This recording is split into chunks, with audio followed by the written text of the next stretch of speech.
I'm not on Moto-Guzzi yet. This is still my Honda Hornet Matilda. On the menu tonight we have a 2016 Moto-Guzzi V9. But first, while we are in this boring traffic, let me first give you my background. All in all, I'd be saying I've been in the saddle for maybe 4 months. So I'm a noob. I am a new rider. I'm a fresh rider.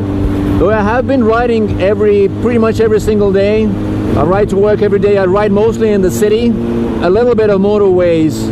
I would like to have a motorcycle that would be even slightly capable off-road, or at least on gravel, which, well, the Hornet isn't at all. And also just on the motorways cruising, it's not the most comfortable. It might have something to do with my height. I am 1.8 meters tall and I feel cramped on this motorcycle.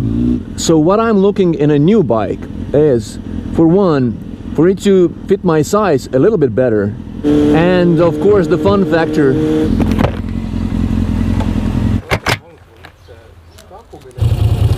Let's get the mirrors adjusted.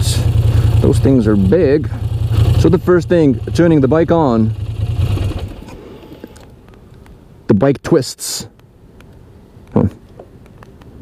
So, wait,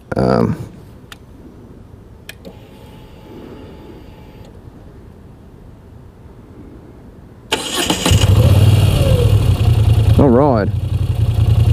And I'm sitting surprisingly high, though the seat height is quite low by the numbers, but... And I love how the whole motorcycle twists, pulls to the side. All right. The first gear engages without a clunk whatsoever.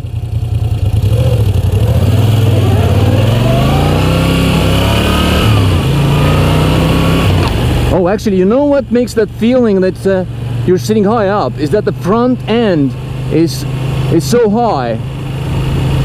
Like the legs are high from the ground and to the front. And I feel like I'm leaned back. And this is the Bobber version with lower handlebars. And the seat feels as if it's leaned back. Maybe it's because my Hornet seat is tilted to the forward and I keep sliding into the gas tank whenever I'm stationary. But this is actually quite nice. It's not too soft, the seat. But especially accelerating, I feel as if I'm pushed off of the saddle. All right, there's the gear change. Ah, all right. Now I can hear it.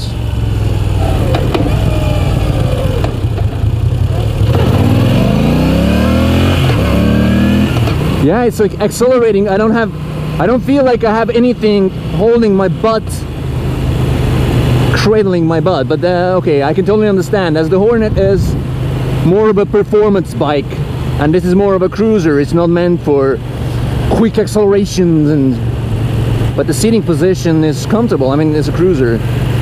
It's laid back, sit back and relax. I actually love this engine sound, this low rumble. It's the first engine sound I really love. I'm kind of a picky when it comes to engines or how they sound. I feel like the inline 4 is too whiny or too plasticky, but the single cylinder is, well, I don't know, it's just like a tractor.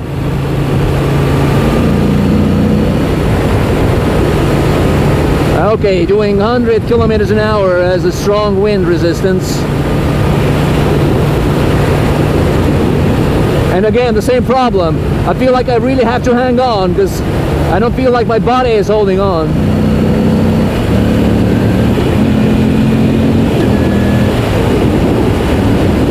Yeah, 130 is not comfortable on this one. Well, obviously it wouldn't. Let's see, 120 cruising.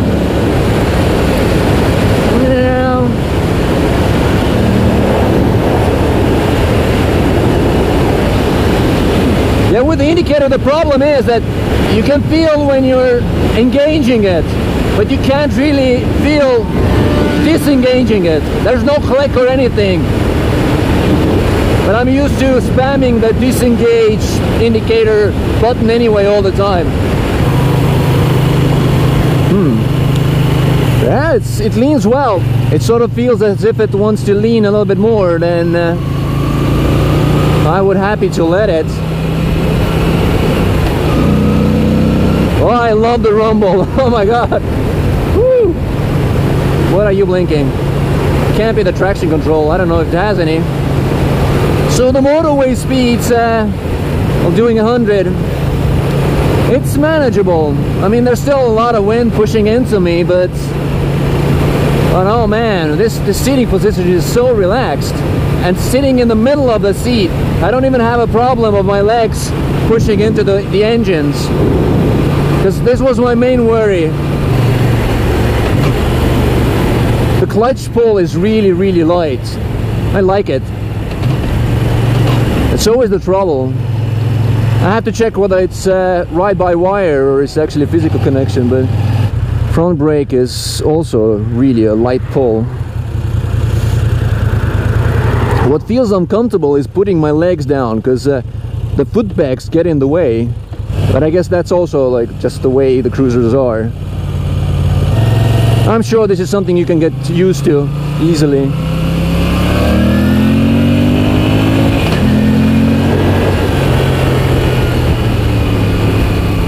Yeah, no drama passing cars. It just goes.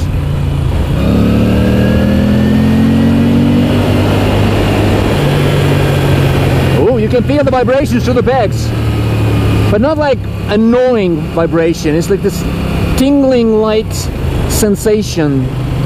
I have no idea what gear I'm in, but I don't feel like it matters. If it doesn't pull as much as I would like to, I change the gear. It's simple as that. Alright, let's see. The bike feels light. Engine braking is, it's there, but not the greatest. Let's see if you're gonna stop for me. Oh, merci.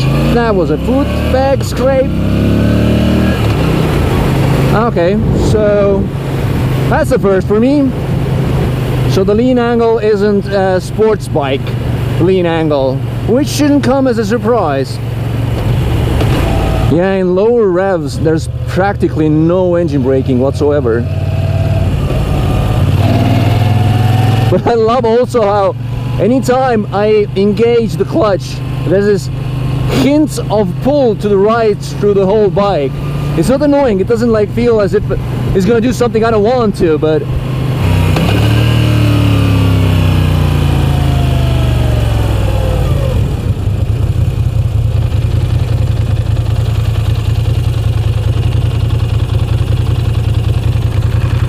it's a funny shaking sound.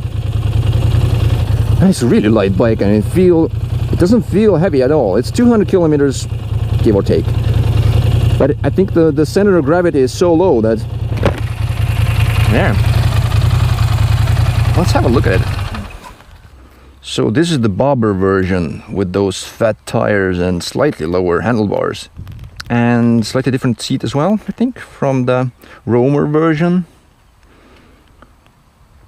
It's matte black. Oh, it's just so cool. The headlight is this really old school. I don't think it even has LEDs. It's old school lamps. The indicators are, yeah, they fit the bike actually. They don't look too big for this bike. But the blacked out engine is so amazing. And those pipes, oh my god. These look really cool. The tailpiece looks like a cross. Cool number, 11VV. And it doesn't have a chain drive, which is convenient because you don't have to freaking lube the chain all the time. And that engine, it looks so cool. The seat is it's comfortable. It's wide. It's not too soft. It's not like a couch where you just sit and like in a cushions and shit. But it does the job well, supporting the ass. The tank looks really wide. It fits 15 liters, I think, which sounds a lot. I mean, if it's 6 liters to 100 kilometers, I think that gas tank should last, oh my god, I'm not good at maths, at least 200 kilometers. I'll say 250. This is slightly a boring part. And this is a USB charger. I love this thing. Single disc brake in the front, Brembos, and ABS as standard on the back wheel as well. I wonder what's in here. Let's see. Yep. There's a little room for documents and some breakers. So let's look at the dash.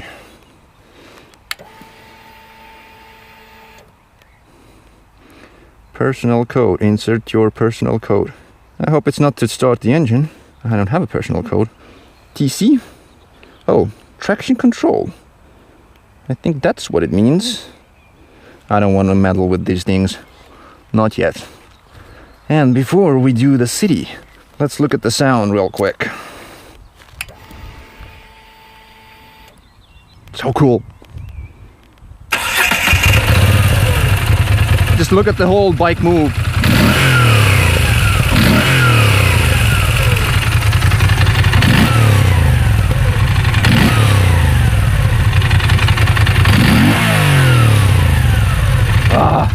So cool. All right. Let's try and find some traffic. See how it behaves in the city traffic.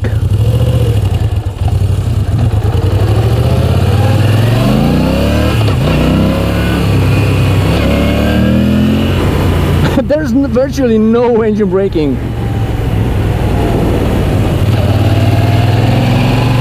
Let's see the back brake.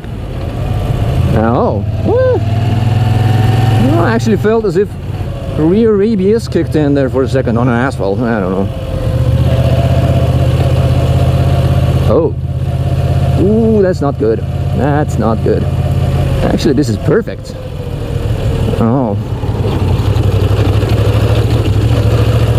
Let's see, standing, and actually, it's possible to ride it standing on the foot pegs as well. So maybe that means if I threw in some different tires, it could actually do some bit of an off-roading as well. And since the throttle response is quite well controlled, it feels easy to control it. I don't feel too unsure, even just sitting down on the gravel, because my Hornet, my Matilda, is too nervous. Now, if I were to compare this bike to the Ducati Scrambler, and which I really wanted to do in the first place, having ridden the Ducati and finding it being like pretty much the perfect bike for everyday use. I mean, for motorways, for the city, and a little bit of off-roading as well. And the fun factor on the Scrambler is just immense. It's just crazy. It's crazy fun. And I have to say, comparing now this bike to Scrambler, it feels a little bit bigger. It doesn't feel as nimble or as light as the Scrambler. The Scrambler actually sort of feels as if it's a bicycle. It feels as if it's more serious, but it doesn't mean that it's boring. It feels as if it's a grown man's bike, and at the same time it feels as if you can still be stupid on it if you'd want to. No, I don't want to, because it's not my bike, but I can totally see me choosing this one over the Scrambler. Maybe because of the seating position, it's really comfortable, or maybe it's because I feel that it fits my size better, because the Scrambler felt small, but this one feels and looks and behaves like a real boy, like a real motorcycle. But at the same time, I don't feel like I'm fighting it. The only time I feel as if I'm fighting it is when I'm accelerating hard. Maybe if I sat even more further back. Yeah. Okay, so if I sit back where it starts to go up a little bit, that's where the acceleration doesn't bother me anymore. I don't know, it's some bikes just make you feel cool just sitting on it, and that's what this bike does. It's sort of the same vibe as the Scrambler, but it's a different vibe. It's like two friends that you like them both, but they're so different. I really don't want to give it back. Let's see, how do I find neutral? It's not a problem. And I'm actually getting used to putting my feet down. Oh good, a train. That means I can sit more on this bike. That's not a train. There's like a really subtle abruptness of throttle. So I'm in second gear and just have to really gently turn it for it to start accelerating smoothly.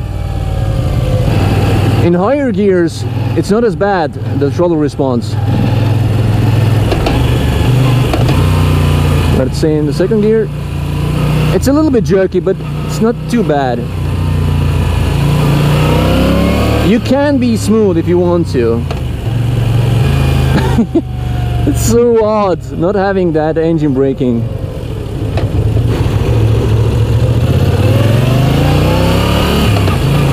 Yes, low speed maneuvering, it feels a little bit heavier than the Scrambler, but it's not something you can't cope with. Yeah, this bike is fun. It's not stupid fun like Scrambler, but maybe that's a good thing, I don't know.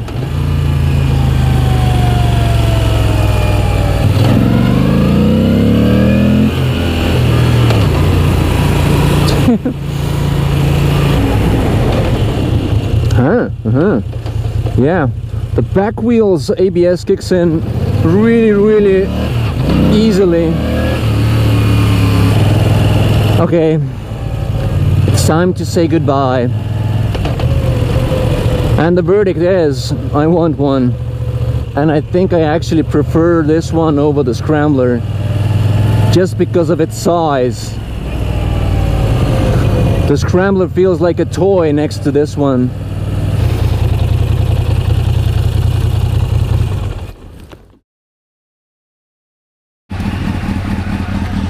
Yeah, it's really tough to walk away from her. Or him? His name is Bobber. It's kind of weird to call it a girl's name. Nah, but I like you, Matilda, as well. Don't worry. We're not going anywhere just yet.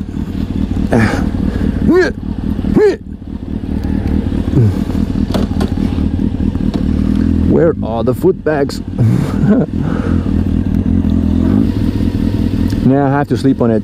I would say that my first instinct is that the V9 Bobber is better than the Scrambler, just because it's bigger and fits me better.